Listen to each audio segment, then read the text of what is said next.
Okay, and I'm back. All right, so 5.4 um is what we're starting today. Sorry, I kind of have to trying to mentally get on the same page as you guys because hopefully now um you've taken the quiz test, whatever it was, over all that trapezoidal stuff we talked about in the last video. You've also hopefully looked at 5.1. Um, I didn't put that in a video. First of all, I don't have time to do every single thing in a video. Second of all, 5.1, again, if you think back to the little graph of how, like, the difficulty of the course, if you remember for second semester, it was kind of like it starts off pretty hard because you have to do the summation stuff and then the limit of the summation and learn how to deal with all the summation formulas and applying that and the the limit space definition of integral. That's pretty hard, but then it kind of like gets like super easy again, and then it just kind of like climbs, and then kind of just like that's like reviewing for the AP exam, and then the AP exam comes. So like 5.1 is kind of like down there, whereas 5.2 or 3 or whatever it was, both of them, I don't know, were kind of like up here. So I kind of let you do the easy part on your own. And so now we're kind of starting to like climb back up again. All right. All right, we don't need that stuff. Oh no, I want to erase everything. Come on. Come on. Come on. There we go. Okay. So in 5.1, very quick verbal recap of what you should have taken away from 5.1.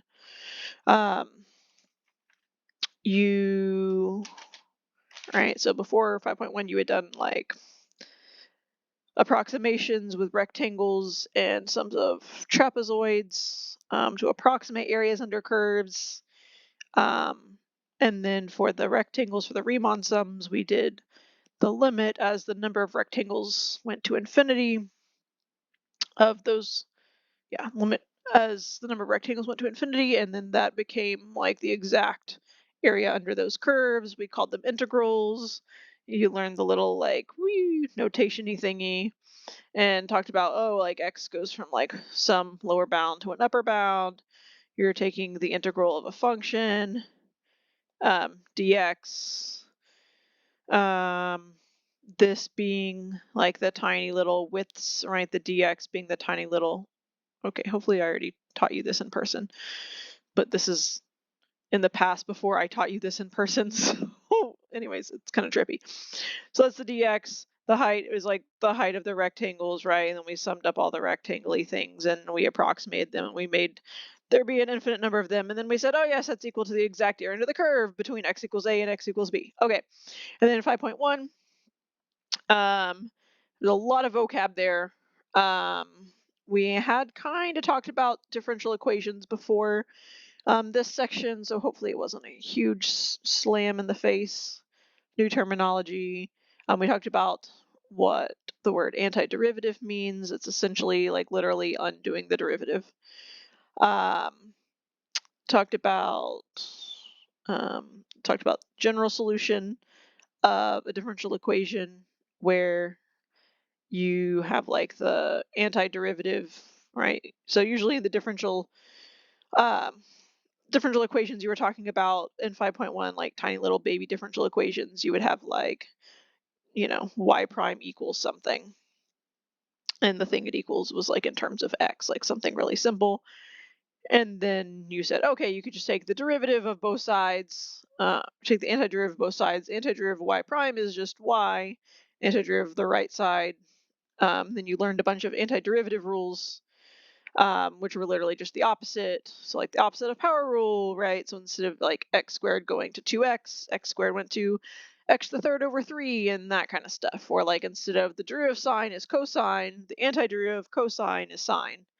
Just be careful with the SIGN signs there. And we said the general solution always has a plus c at the end because we don't know where that original problem was anchored. If you just knew the original, if you knew the derivative, so the rate of change of a function, but you don't know where it started, or you don't have like an anchor point, you have no known y value at a given x value, then you don't know where it's anchored, right? And then you looked at the different like families of equations essentially, like on page 285, we get like the different lines for like c equals -1 or 0 or 2, and yeah, there's other ones. Yeah, on like page 289, the top and the bottom, yeah, all that stuff. And then we talked about, oh yeah, you could take the antiderivative and then like plugging in an initial condition, which initial condition is derived kind of from the idea of like, oh, knowing the y value at x equals 0 or at time equals 0 if you're doing a physics thing. Doesn't have to be that though. It could literally be any known y value at a known x value. Plug that in, solve for c, boom, then you have something called the particular solution to your differential equation. So you have the general solution that still has the plus c, the particular solution that doesn't have the plus c, all that stuff. So you're getting the y when you just know y prime. You're like going backwards. That's basically what you did. See if there's anything else I had to say about that. I don't think so. You did some physicsy stuff, talking about, now you technically can derive all the kinematic equations based on just knowing the acceleration due to gravity. I know your heart is so happy right now. Okay, so now into 5.4. And again, we're doing this out of order because knowing 5.1 before 5.2 and 3, all the hard stuff, that's just, giving away the easy stuff with no work. So, all right, so now you know all the antiderivative rules are just the opposite of the derivative rules, so should be easy to learn them because it's just what you already know, just backwards. Okay, so 5.4. The fundamental theorem of calculus. So sounds pretty important, is pretty important. 5.4, the fundamental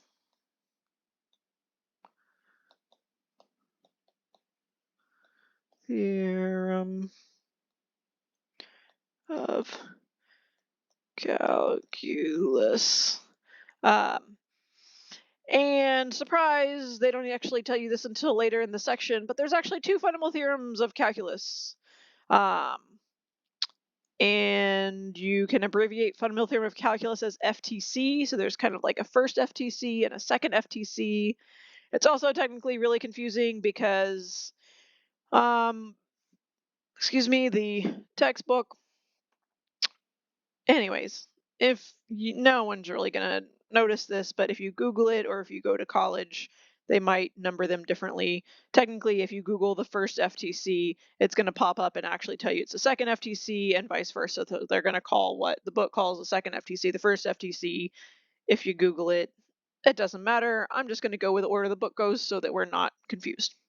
Okay, so first of all, hopefully you can kind of like partly look at your textbook also while I'm explaining this because it takes a lot of time to write the stuff down, especially on this little tablet-y thing. All right, so on 318, just notice as they're introducing the fundamental theorem of calculus, the first thing they kind of introduce is the idea that differentiation and definite integration. I think you already learned that.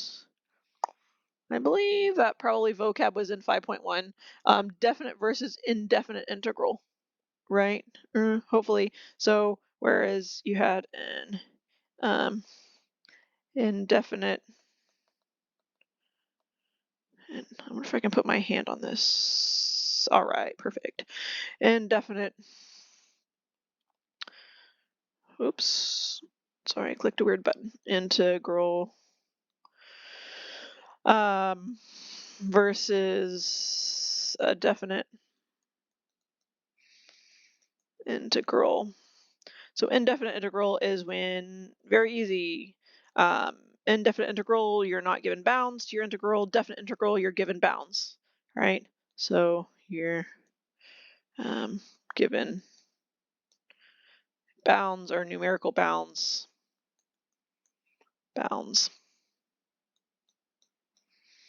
and here you have no bounds. Okay. All right, so indefinite integral would be like, I don't know, let's do like the easiest thing in the world, like um, the integral of x dx, right? And you hopefully know this from 5.1, right? When you do like the inverse power rule thingy, so you got x squared over 2, but then you have your plus c. I think they already told you this in 5.1. Yes. Right? Inverse power rule, right? You increase the power of x increases by 1, then you divide by the new exponent. And you do a plus c because there's no bounds, right? So there's no bounds, right? No bounds, sad times, right? And that's the best you can do because you don't know what c is, right? This would be the same thing as solving if you had like a differential equation that said dy dx equals x, and then therefore you would say y equals x squared over 2 plus c, and that would be the general solution.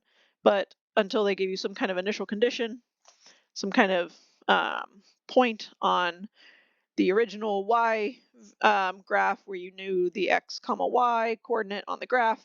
If they did that, you could plug that in for x and y, solve for c, great, get a particular solution. If not, you're stuck and you still have a plus c thing. So for a definite integral, though, you're going to have numbers here. So in a second, we can solve this same thing and say, I don't know, between negative 3 and 1 or something, x dx. Now you're given numerical bounds. Yay! Okay. So you're going to be able to find an actual answer. In fact, you could find this answer yourself without knowing really anything except the meaning of an integral, right? You could even check this one because this is just saying the area. I think you already, nope, later on, either in 5.1 or the end of 5.4, they have a thing about geometric-y things. I think 5.1. Sorry, since I'm not teaching along with you, sometimes now I'm going to be like, do they already know this? Do they not already know this? Geometric-y stuff. Well, they tell you that at some point. Maybe you actually did that already in 5.2 or 3 then. I think you already know this. Yep, 5.3. Okay, so like for example, right, this just means the area under the line y equals x. Technically, this just means the area under this line y equals x between negative 3 and 1. So technically speaking, you could even do this without knowing anything other than what this notation means. You could find that triangle. The slope is 1, so we know this thing is also at a negative 3. This is at a 1, right? You could literally say this is like a 1/2 times, I'm not going to write down the solution, but this thing here is a 1/2 times 3, but it's negative, so negative 9/2 sounds like it. And then this area is a positive because it's above the x-axis, so 1/2 times 1, so that's 1/2. So you'd have negative 9/2 plus 1/2, so you would have negative 8/2, so negative 4. That's the answer to this, without even having to know the first FTC. But the second, instead of I tell you to find the area under x, if I were to make this the area under x squared, I'm not going to change that, but we will in a second. Once I change that, that changes everything. You have no idea geometrically how to find the area under the x squared graph between x equals negative 3 and 1. That kind of geometry just doesn't exist. You need calculus. Okay, so the first FTC is going to allow you, let me see, yay, okay. This is what, right, so this is, use this first FTC, right? This is what we're going to use the first FTC for, is finding the definite integral, or finding a definite integral, so meaning finding The area under a function between a known lower x bound and a known higher upper x bound. All right. So let's do it. Oh yeah, and then part of their introduction to looking at 318, I don't even think I'm gonna really draw this out. It's kind of a very vague idea and kind of imperfect, but if you look at 318, you'll notice they also want to kind of hit home the idea of right, figure 5.26 above that says differentiation and definite integration have an inverse relationship. Also, it's pretty important that they say definite integration. Whatever, we'll talk about. Indefinite integrals are pretty strange. But if you notice the on 5.26a, the differentiation, right, the slope is like delta y over delta x, or, you know, when it's calculus, it's essentially like a dy over dx, right? Because the d actually means like infinitely small change in, a delta means like a finite change in. So infinitely small change in y over infinitely small change in x, right? That's just like the slope, right? Rise over run, change in y over change in x. If you compare that to definite integration, if you're talking about the area under a curve, it's kind of like, right, this again, this box thing, it's imprecise. It's kind of more just like a general concept.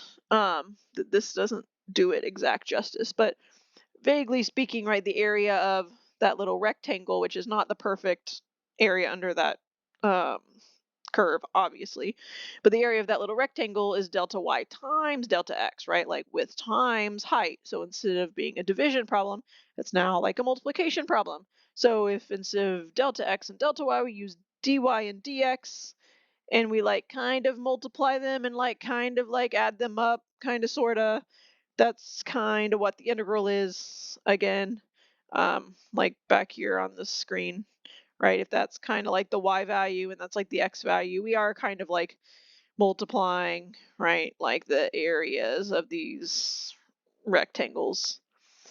Vaguely. Okay, I mentioned that. Oh, we're moving on. All right, what is the first FTC? Super important. All right, so this is what your book calls Theorem 5.9, the first FTC. So the first FTC, fundamental theorem of calculus. That's what that means. Okay, you can abbreviate. This is a C, not an L, just to make sure. You can use FTC. Just like on the AP, you can use MVT to mean mean value theorem. Like the really common ones that have very, very well-known abbreviations, it's fine to use those abbreviations. Okay, first FTC, it says if a function f is continuous on the closed interval a to b, and f is an antiderivative of f on the interval a to b. Now, to be honest, those statements, unlike other theorems we've talked about, aren't that important because we really are always going to be talking about continuous functions. It's not an existence theorem, so it's not just saying, oh, such a thing exists. This is a very useful theorem telling you this is how to calculate the area under a curve between x equals a and x equals b. So essentially, if f, whatever, I'll write it down, but if f is tenuous on closed interval a to b, and this is important, what they're meaning by capital F here. Hopefully you already got the idea of what they're meaning by capital F in 5.1. And so capital F is an antiderivative of the normal function f, lowercase f, on the interval a to b. Right, so this capital F pretty much always, yeah, again, so this is a little bit tricky. There's some gray areas in some of the things I have to explain in calculus, and this is kind of one of those gray areas. Hold on a second. Nope, I'm doing a video. Bye, buddy. Good night. I love you. Good night, buddy. Please close my door. I'm in the middle of a calculus video. Close my door, Brandon. Well, I knew that was going to happen. This is what you get when you do videos from home. Okay. Don't worry, I already kissed my kids goodnight. Told them that I was probably going to be doing a video in the middle of them trying to go to bed. Okay, what I was saying is this capital F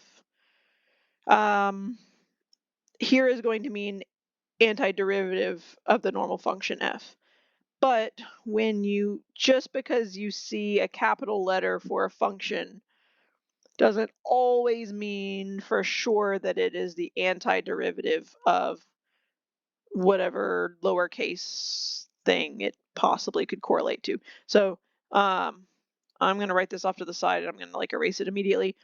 If you remember, actually, the last video I made was going over the worksheet from 5.6, and they had an R of t. Do you remember? This is completely unrelated. Remember, and this was a rate. This is a rate of something I don't know, pieces of recycling per hour. It was something like that. So in this case, this capital R of t could be a rate. That's literally the opposite, right? An antiderivative is the opposite of a derivative. So here, but this R of t was told to you to be a rate of change of something. Anyways, my point is, just because you see a capital letter, that does not 100% mean that it is an antiderivative of something. But in the context of the first, the fundamental theorem of calculus, it means antiderivative. Okay. Anyways, I didn't want to confuse you. Okay, so here's the big drum roll and the big reveal. So how do I do? So our goal is to figure out, well, what in the world do I do to find the area under function f of x between x equals a and x equals b dx. Again, I hopefully probably already told you this in person. Just another friendly reminder, right? Don't forget this, right? Don't forget this. Don't forget this. If you try to do an integral and you just have an integral and you have a function, you may or may not have bounds. If you leave out the dx part, it's literally right this summation thing, right? This s. Okay, well, whatever. This s part, right? That means summation. Hopefully, we already talked about that. So you're summing up height times width of an infinite number of rectangles. So if you're actually summing up height, but there's no times the width, it doesn't make sense. Mathematically, it would be extremely incorrect. Even though sure, I understand that, oh, prof, I was just lazy, I forgot it. Yeah, but so technically you made that super incorrect. So don't leave out the dx. Later on, we're going to have dt's or dy's. It may not be dx. In Calc 3, you're going to have literally problems where you have dx, dy, dz. Things get weird. Literally in Calc 3, you're going to have 3 integrals and you're going to have something.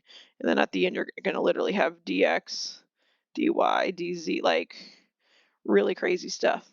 Anyways, so just don't forget that. Okay, I'm leaving you hanging. How do we do this, Prof? Well, very simple. It's this. So, well, it's not minus the same thing, or they'd always be 0. A. That's it. What does that mean? That means, right? And sure, it's something you have to memorize, but this should be something that's just going to be second nature to you. Again, this capital F means antiderivative, right? This means antiderivative,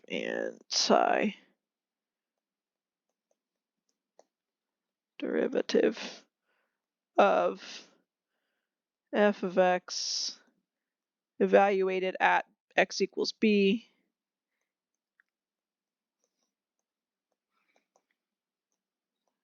x equals b.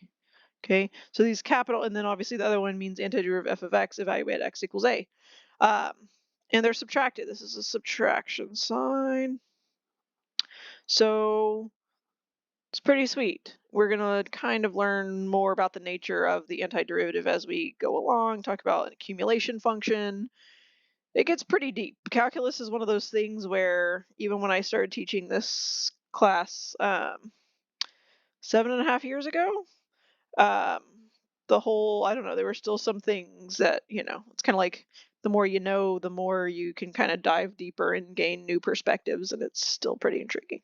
Anyways, all you really need to know for now is this is how you find the area under f of x from x equals a to x equals b.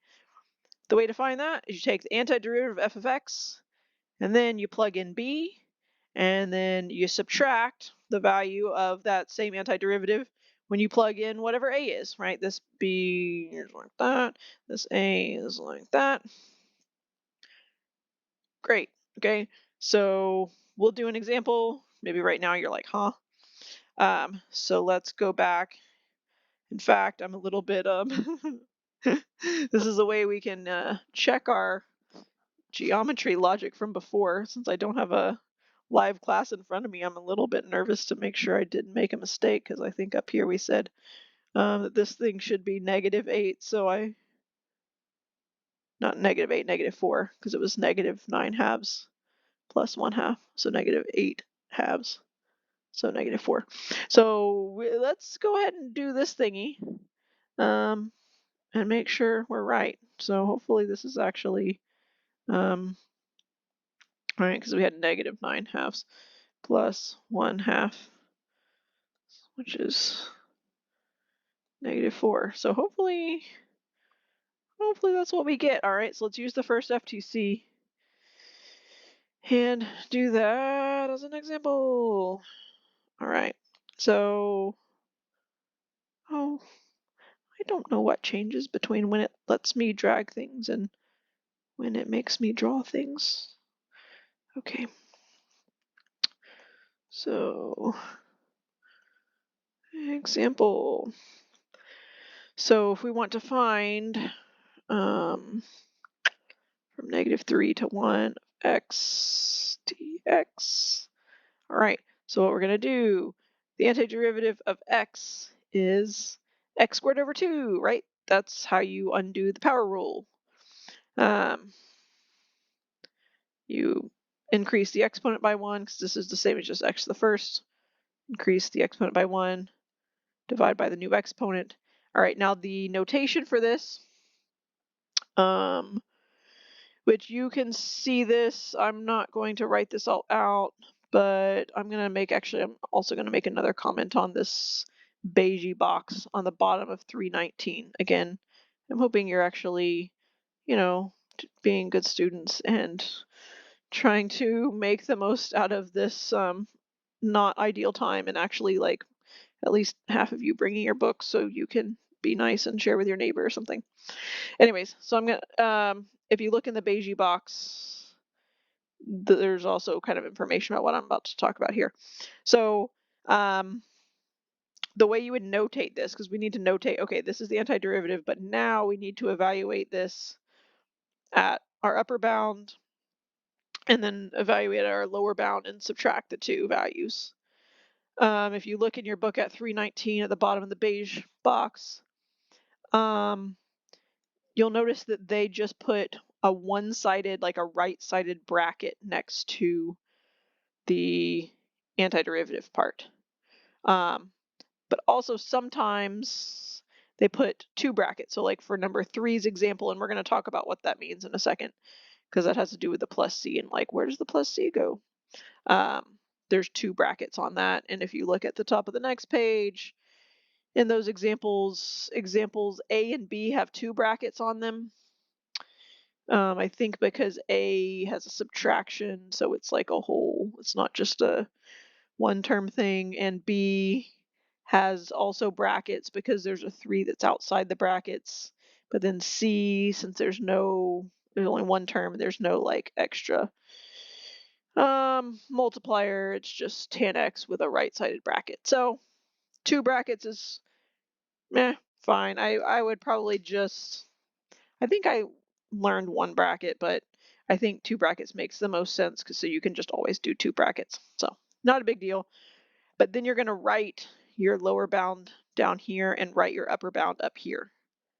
That's how you're going to notate it. Because what that means, and again, please follow this notation. If you don't follow this notation, I'm going to take off points. It's not going to be a lot, but then you're going to annoy me. And the worst part is I have to write it on your page, and that gets tiresome, and you don't want to see all that red. Which I think I'm still going to be grading this calculus stuff while I have like a newborn baby. We'll see how that goes. But for consistency's sake. Anyways, so you need to notate it like this to show, because this expression here is not equal to x squared over 2. No, it's equal to x squared over 2 only when you evaluate it at 1, and then you evaluate it at -3 and you subtract the 2, right? So this is going to equal, so we are going to plug in 1 first, so 1 squared over 2, and then subtract from that. Let's be careful with our signs here. We're squaring a -3, so we're putting a -3 parentheses, squaring it over 2, right? So this would be 1 half minus -3 squared is +9 minus 9 halves. Look, good news. All right, Prof. 9's not like totally lost her mind. Look, 1 half minus 9 halves. Oh, what a coincidence. What was 1 half minus 9 halves up here? We just did it in a different order. Oh, look, it's going to be the same thing. Imagine that. It's going to be -8 halves, which is -4. All right. This is just a very strange subtraction sign. So that's -8 halves, so that's -4. Yay. And again, remember, areas under curves can be negative. Any area that's below the x-axis is counted as negative. So like in this case, there's part of the areas above the x-axis, part below, but the part below is bigger than the part above. So kind of the negative wins out and the whole thing together is negative. Okay, yay. So we know, well, at least it seems like it works. Let's do, this hopefully makes the examples. Actually, before we move on, I'm going to say one more thing, but then we might do like one of the examples at the top of 320. Again, though, I'm going to put some of the, I don't know if I want to say burden, but some of the responsibility on you guys to look at the examples that should be very straightforward. I don't have time to do to literally teach all 6 weeks of this class from my bedroom in the last few weeks of, well, 2 weeks of my pregnancy. I ain't got time for that. So I will leave kind of like the little details that should be self-explanatory to you. If you have questions, ask your classmates, ask the sub, check the solutions to the textbook problems, all that good stuff. Anyways, before we move on, I wanted to point out, so look on the bottom of 319. I don't know if I want to write this down. I guess I can, but only because sadly I know you guys, and as much as I really hope that everyone's bringing their textbook, or at least most people are bringing their textbook, some people are probably not. So why do we not have, the question is now, hypothetical question, why do we not have a plus C, right? When we did, back up here, when we did this indefinite integral, we had a plus C. But then all of a sudden, when we are doing the antiderivative down here, it's like, hey, well, there's like no plus C? No plus C. In fact, I can just write that in here, because that's true. There is no plus C, right? Because there's numerical bounds. And why is that? Whoop, that's not what I meant to do. That's not what I meant to do. Close enough. Okay. So let me just kind of a little thought bubble here. This is not an example necessarily. So y no plus c when you have bounds, right? When it's a definite integral, bounds, aka a definite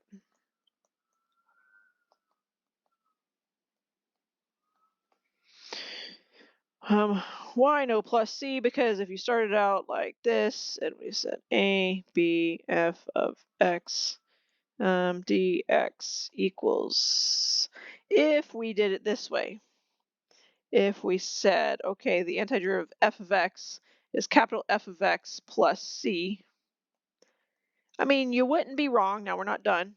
F of x plus c, but evaluated between a and b, so we have to do the subtraction thing. If you worked it out this way, so then we would end up having, okay, whatever this f of b plus c is, minus capital F of a plus c, right?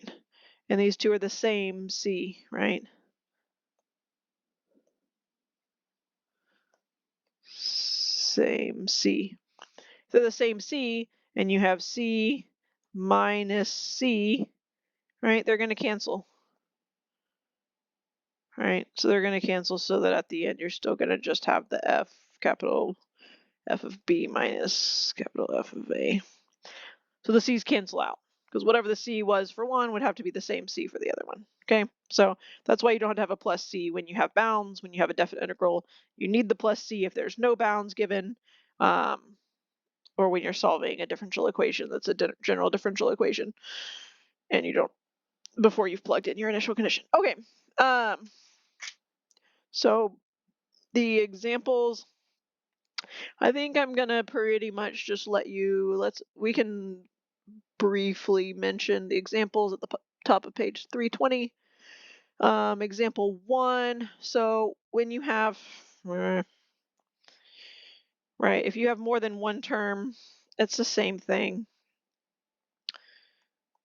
So if I had, like, they do this thing and they do this from 1 to 2, and they have x squared minus 3 dx. First of all, you got to work really hard to not let kind of, not bad habits, but you're thinking from derivatives go over to integrals.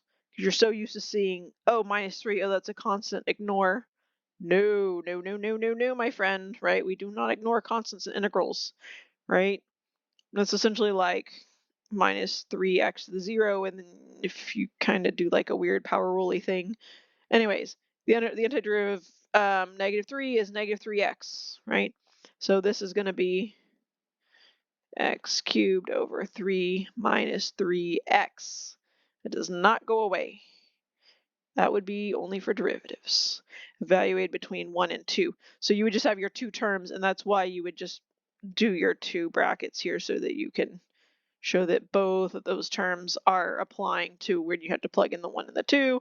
And so then when you go to write this out, so then you would have like 2 cubed over 3 minus 3 times 2. And then I would put that, you really should put that in brackets.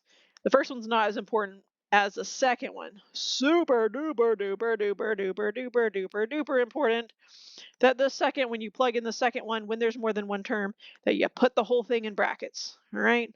Because if you don't, so this is 1 cubed over 3 minus 3 times 1. Oh, come on.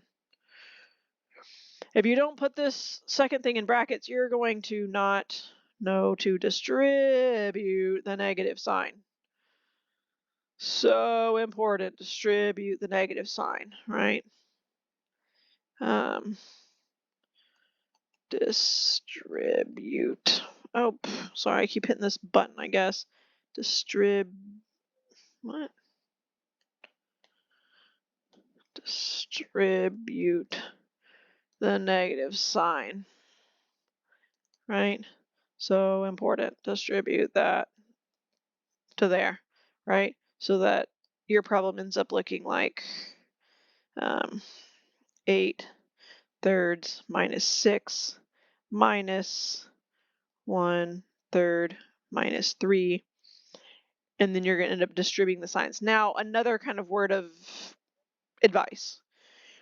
Like right here, I mean, this problem, to finish this problem, it's not that hard. I mean, there's some fractions, sure, there's some thirds. Yes, they will get worse. Yes, it's kind of annoying to finish out these problems. You know what? You just got to do what you got to do. But you can do it smartly, or more efficiently. So notice when you go to plug in these things, you're plugging them into the same equation. Like each time, the x cubed over 3 and then minus 3x thing. So pretty much like in this case, you're always going to end up with like something thirds minus probably some whole number if you're plugging in whole numbers. So instead of having to figure out what in the world, 8 thirds minus 6, 1/3 minus 3, and then both of those things are in thirds, and then you have to like combine the thirds together again, and then maybe or maybe not, it could be a whole number at the end, I don't know. Smarter than that, okay? Smarter than that is saying, look, I got 8 thirds and I got minus 1/3. Let's go ahead and combine the thirds. Boom, they already got common denominators. Sometimes you'll get lucky and they'll even go to an integer. Looks like not so much here, but you get 7 thirds, right? And then you can do the 6. I don't know how I want to do this. All right, the 6, and then super important, distributing the negative sign. So now I have -6 plus 3. -6 plus 3. -6 plus 3 is -3. Okay? Yep. -6 plus 3 is -3. So this is -3. So yeah, sure, it's still a little bit annoying, right? Common denominator thingamabob. 7 thirds minus 9 thirds is -2 thirds. It doesn't seem like a big old deal now to be efficient in that way, but when you get a whole bunch of fractions, and sometimes if you have like a polynomial and then you have like fractions with thirds and fractions with fourths and fractions with halves and fifths and stuff, trust me, you're going to want to be as efficient as possible. Okay. Okay.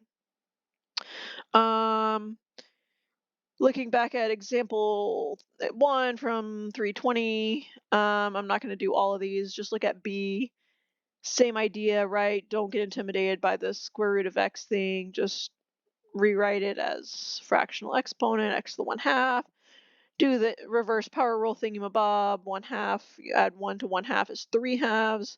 Then you divide by 3/2. Other way of saying that is you multiply by 2/2. I don't care which way you write it, as long as it's correct. Yeah, bada bing, bada boom. Hopefully you can figure that out. You still have to know all your trig derivatives and now antiderivatives. Also, we're going to come back to the like arc sine, arctan kind of stuff. So like for C, secant squared goes to tangent. You're right. Evaluate from 0 to pi over 4. Self-explanatory. All right, don't need to talk about that. What I do want to talk about is example 2, absolute values. People in general, and possibly your class in particular. I don't know. Kind of get all freaked out when we use absolute values. Okay.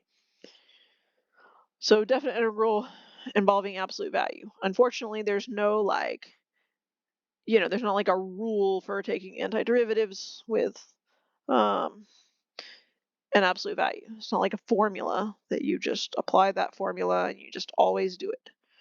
It's more of a concept, and it's a little bit annoying. Okay, so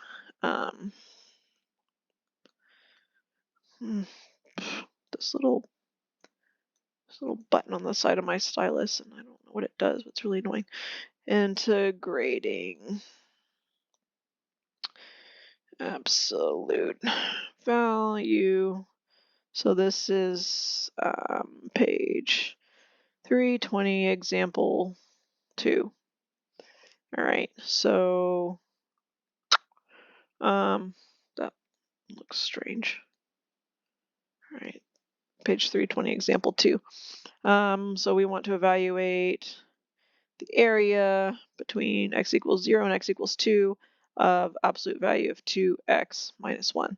Now this one's, a little bit silly because you could do this with triangles, right? They have a little picture of it off to the side, right? Where it's like, right, the line 2x minus 1. In fact, let me just kind of move this over here. You can imagine the line 2x minus 1, right? 2x minus 1, y-intercept of -1, slope of 2, so you go up to like 1 and over 1, like there. And so normally the line 2x minus 1 would pass through that. But we're taking the absolute value of that. So we only have an output of positive numbers.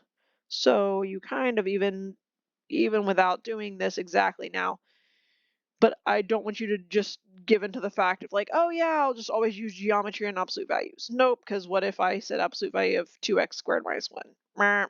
Logic kind of falls away. So you can kind of know, right, that the kind of point where the function hits 0 is going to be 1/2 comma 0. I don't know if I drew that exactly in the middle, but right, so this is going to have a slope of 2, just continuing up like this.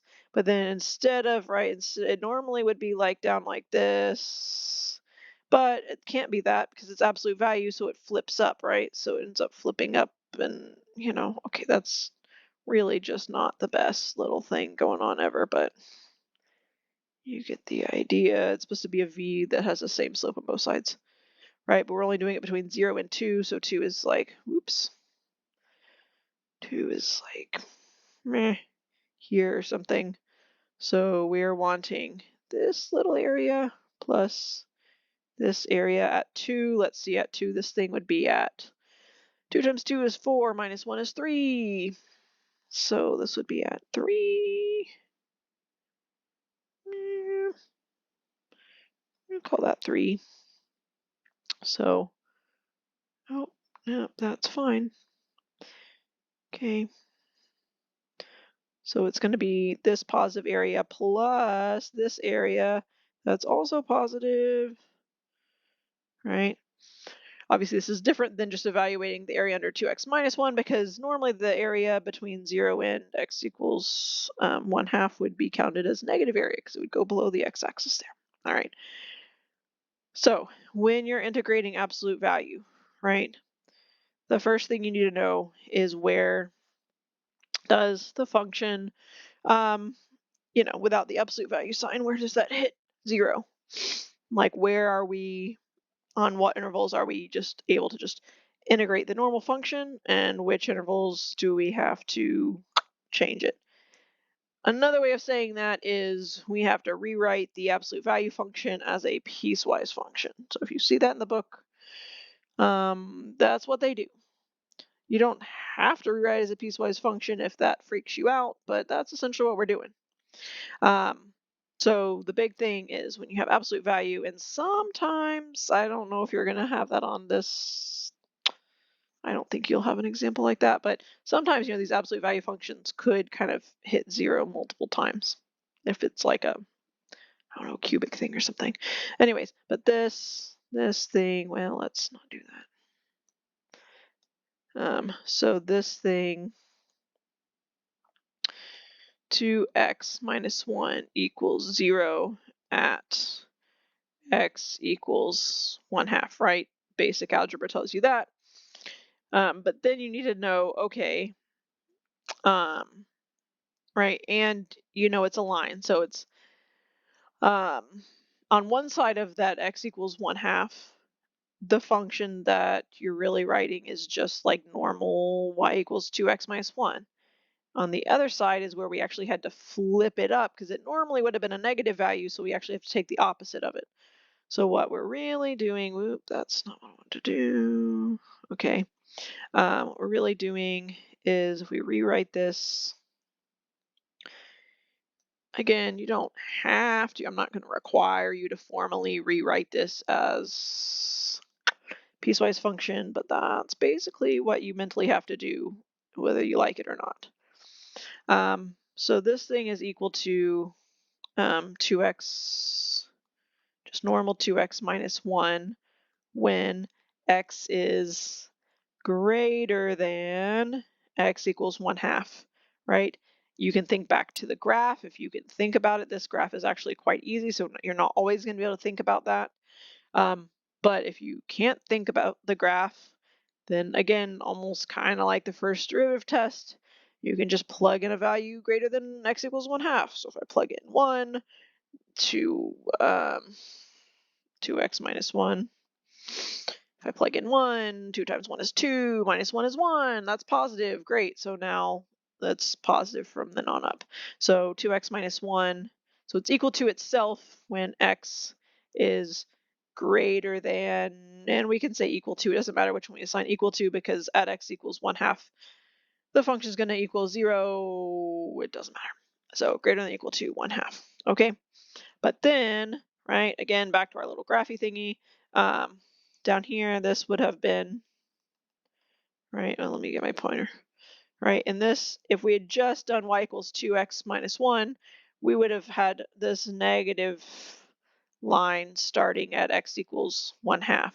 So all this stuff down here would have been down here, but we actually had to flip it up for all x values less than x equals 1/2 so that the function value was positive, because that's what absolute value things do, is they return 0 or positive numbers. They can't return negative numbers.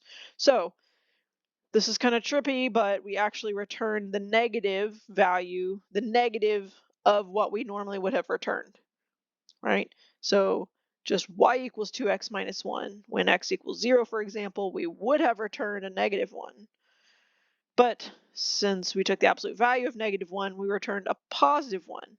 That's the same thing as saying we returned a negative 1. So back over here, this is equal to the negation of the original function when x is less than 1/2. Okay. I'm hoping that makes sense. Again, this is why, in-person teaching hopefully is not really going to go away, because at this point, I feel like there'd probably be some like hahs, but I wouldn't. Right now, I don't know what your huh would be about. So if you need to pause the video and talk amongst yourselves at some point, and that's always fine. Just tell the sub to pause the video, and hopefully you guys can help each other. All right, so what do we do with this information? We rewrote this absolute value function as a piecewise function, and this is the negation of itself, when essentially to make it the absolute value of the function, we had to flip it back up to give positive values instead of negative. So that looks like it looks like these are the negative values, but these are actually the positive values, because on this range, these values are negative and we're taking the negation of a negative so that it returns a positive number. On this range, these are already positive, so we're good to go. All right, hopefully you understand that. So how we're going to actually have to evaluate these absolute value functions is we're now, right now it's like, it'd be the same thing as if you had to integrate a piecewise function. You would have to split it up into separate integrals over the given x domains, right? So you have to split it up. So split up split up into multiple integrals. Somehow I feel like teaching like this is going slower. I don't know. It'll be fine. Just do the best you can do. I'll mop up the mess when I come back. Okay. So this would be from 0. So we only care now. notice too, they wouldn't normally trick you like this because that would just be such like a dumb trick, right? This split where this changes over at x equals 1/2, if that occurs outside these bounds, then either you're going to have one giant integral that's just the normal integral or one giant integral that's the negative of the whatever. I don't think they would give you one where it hits 0 outside that range, right? So we only care about between 0 and 2. So but at x equals 1/2 is where the significant switch between these two function definitions happen. So our first integral is going to have to be between 0 and 1/2, right? And between 0 and 1/2, what happens?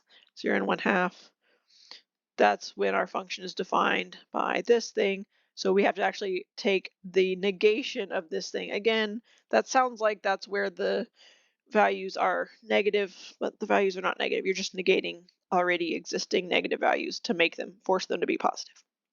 Okay.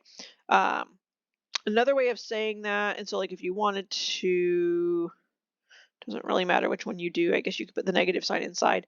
You could write the negative sign outside. Right, which I guess you could switch the order of these and then have one integral minus the other. Whatever, I'm just starting from the lowest bound, so I'm just having a negative integral plus the other integral. Okay, so I'm putting this negative sign out here. Okay, and then 2x minus 1 dx. Now we're not done because now we have to add the other integral. But again, another pet peeve, I'm just going to go ahead and mention it. Again, I don't know how much time I had to mention this before I left to have a baby, but put these,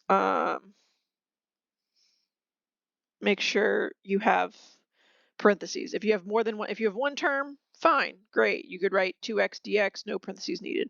But since we have two terms here, if you write, no, if you did not have parentheses here, technically what you've written is integral 2x, like full stop, and then minus 1 dx. So the 2x would have the integral sign but no dx, and the negative 1 would have a dx but no integral sign. That would just be technically complete nonsense. So please remember to put parentheses or brackets, something to group, right? You have this whole, well, the whole thing, well, I guess the 2x minus 1 is called integrand. You have the integrand and then all that times dx, right? All right. That's a side note.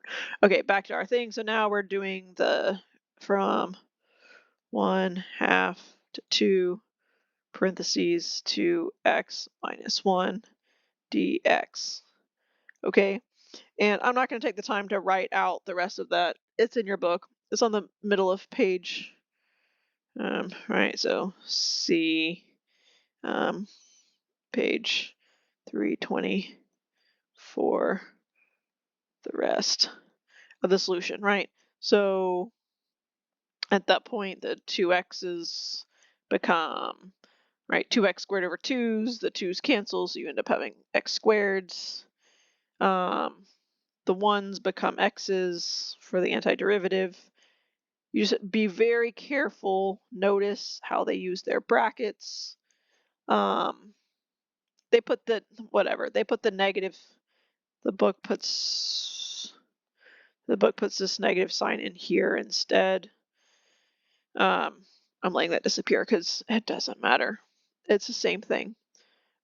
You would just they put it inside and they distributed it, so they made it negative 2x plus 1 and then took the antiderivative. So that's why they have a negative x squared plus x inside. It doesn't matter how you want to do it. If you have this negative outside, essentially what ours would look like if you kept the negative outside is it would have negative that thing 0 to 1/2 plus this thing 1/2 to 2, right? And so on and so forth. So just be careful with your parentheses, with your brackets. Notice that they have parentheses even after that then have negative signs and you have to distribute over the parentheses. That's just a whole landmine of making silly mistakes. So just please, please, please use your parentheses and brackets well, okay, the next example, example 3, I think you can handle that. That's just reminding you that antiderivative of 1 over x is ln x, and your bounds are 1 and e. Hopefully you remember what ln of e and ln of 1 are. That's it. Okay, I'm going to go ahead and stop this video here. This is technically just covering the first FTC, and I will have another video for the second FTC. I might mention briefly the average value theorem, though I think I'm mostly going to leave that to you to read. It's pretty self-explanatory.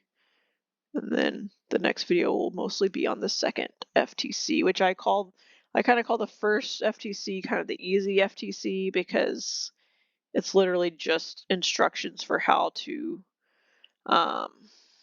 evaluate a definite integral. The second FTC, it's just like weird and heady. It's just kind of strange.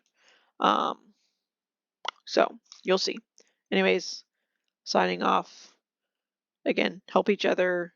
Hopefully this video will be posted somewhere where you can go back and rewatch it if you need to. Good luck. Godspeed. All right, goodbye.